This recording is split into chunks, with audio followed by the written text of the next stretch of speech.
kusoo dhawaada Main Public News Connect akhbaaraadkii raadiyaha Main Public ka baxay isbuucii la soo dhaafay. kusoo dhawaada isku xirka wararka waa Main Public waa warkii ka baxay raadiyaha Main Public kaasoo waliba isbuuc walba ku baxa afafka kala ah Isbaanishka, Boortaqiiska, Faransiiska iyo sidoo kale afka Soomaaliga. Haddaba si bilaash ah uga daabo Facebook, YouTube iyo sidoo kale adigoo waliba booqanaya barta mainpublic.org iyo waliba telefishinada bulshada ee gobolka qayb cusub la soco jimco walba. Haddaba maanta waa Agosto 26 waana maalinimo jimco ah anigoo Cabdi Iftanaya barnaamijkan idiin sii daadihinaya. Qodobada ugu waaweyn maanta aan idinku hayo barnaamijka waxaa ka mid ah Maine ayaa maalinimada Isniintii ahayd soo sheegtay kiisas cusub oo dheeri ah oo la xiriira caabuqa COVID-19 kuwaas oo ayagu gaaraya 224 laakiin hal dhimasho ah kaliya oo dheeri ayaa la soo sheegay. Haddaba waa isla talaadadii isbuucani 150 qof ayaa isbitaalada kala duwan ee gobolkani loo dhigay arrimo la xiriira caabuqa COVID-19 waliba tiradaas oo ay ku jiraan 21 qof oo ayagu xaaladoodu la sheegayo inay ayadu daran tahay. Haddaba saraakiisha caafimaadka ee gobolkani Maine ayaa sidoo kale ku boorinaya ayagu dadku inay talaalaan carruurta da'doodu ay u dhaxayso 6 sano ilaa iyo inta ka sii weyn. Haddaba sidoo kale dowladda federaalka ahi ayaa dowladda federaalka Mareykanka ayaa ayadu ka taxadiraysa sharci. Sidoo kale dowladda federaalka ayaa ayadu laga yaabaa inay soo saarto xoojiye la qaadan karo waa deertan soo socota oo bilaaban doonta muddo 2 bil ah. Fadhiga Koongreeska dalkani Mareykanka ayaa ka taxadiraya sharci lagu caawinayo waa qaxootiga ka imaanaya dalkaasi Afghanistan.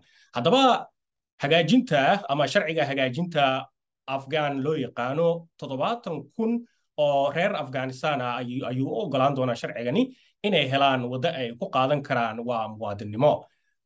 Haddaba qolada ayadu saldhigoodu yahay Portland ee loo yaqaano Immigrant Legal Advocacy Project ayaa ammaanay sharcigan ayagoo waliba ugu yeeray mid degdeg loogu baahan yahay. Haddaba sharcigani ayaa sidoo kale u ogolaanaya dowladda waa inay hesho ama dowladda ay hesho waddo lagu soo badbaadiyo dadka ayagu wali ku go'doonsan waa dalkaasi Afghanistan kuwaasoo ayagu isu dayaya inay ka soo haajiraan dalkaasi.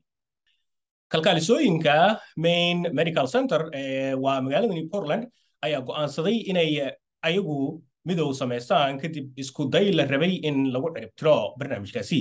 Haddaba 3 meelood 4 meel ayaa u codeeyay inay sii haystaan waa midownimadaasi. Codbixinta ayaa timid kadib hal kalkaaliso oo ayagu soo gudbisay nuqul ay ku saxiixan yihiin 500 oo qof oo la rabay in lagu tirtiro waa midowgaasi. Haddaba kalkaalisadaasi ayaa ayagu caawinaad ka heshay koox hore ugu soo shaqeysay tirtirinta ururada dhammaan waa dalka dhawaane dhaleeceysay ururka kalkaalisooyinka ee gobolkani Maine. Roobab culus oo ka da'ay gobolkani Maine iyo wali sidoo kale qaybaha xeebaha ayaa wax ka tari kara xaaladda abaaraha ee ka jirta gobolkani. Ururka adeega cimilada ee qaran ayaa soo sheegaya in ka badan 2 inji oo roob ah inay Isniintii ku da'day waa agagaarka Portland. Rockland ayaa sidoo kale heshay 2 inji oo roob ah iyadoo waliba koontada York ay heshay ilaa iyo 6 inji oo waa roob ah. Talaadadii inta badan xeebaha iyo sidoo kale tuulooyinka gobolka ayaa laga dareemayay abaaro baahsan.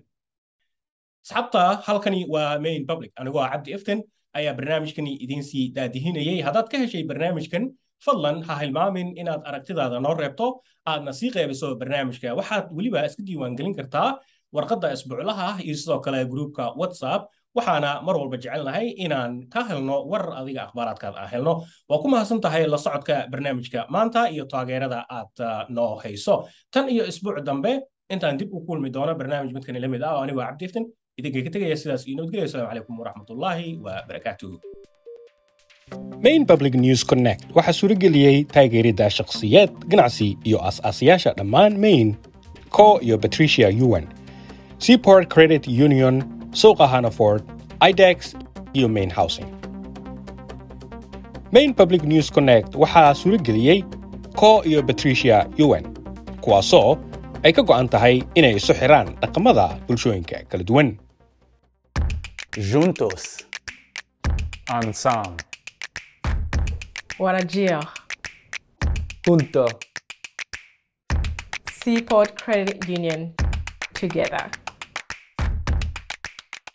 suuqa Hannaford wuxuu u dabaaldegayaa shaqaalahooda iyo macaamiishooda oo ah dad kala duwan iyo dhammaan bulshooyinka. waxaa suuqa ka go'an inay abuuraan goob soo dhaweyn si wada jir ahna waa meel ka sii weyn suuq. si aad wax badan u ogaato booqo hannaford.com.